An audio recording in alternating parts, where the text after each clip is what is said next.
I'm honestly realizing the value and purpose of dating someone who is your equal. So growing up, you probably heard the phrase of like the man with the gray hairs and the really long beard, he's extremely wise. It is a stereotype and or logical fallacy to believe that the older you get, the wiser you get.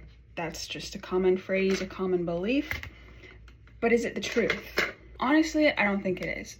My whole life, since I was a child, anytime I would speak to an adult, they would say, wow, you're very mature for your age. And I'd be like, I know, because I get told that a lot, right?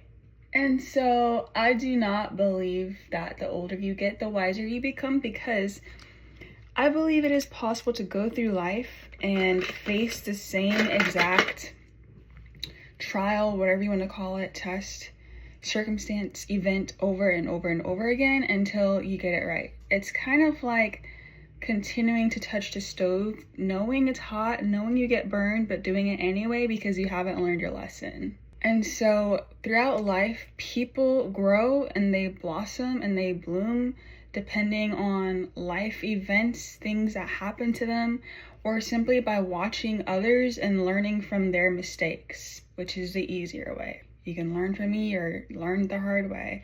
In dating, there are people who are your age, like biologically, but are not your age mentally, emotionally, spiritually.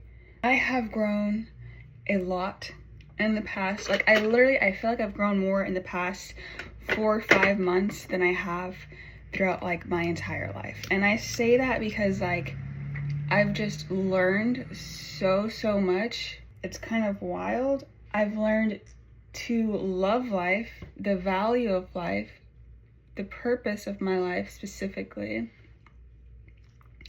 And I've learned who I am as Cadence and no one else. I've learned the value of family, of being present, and I've learned most importantly to love who I am, not just know who I am.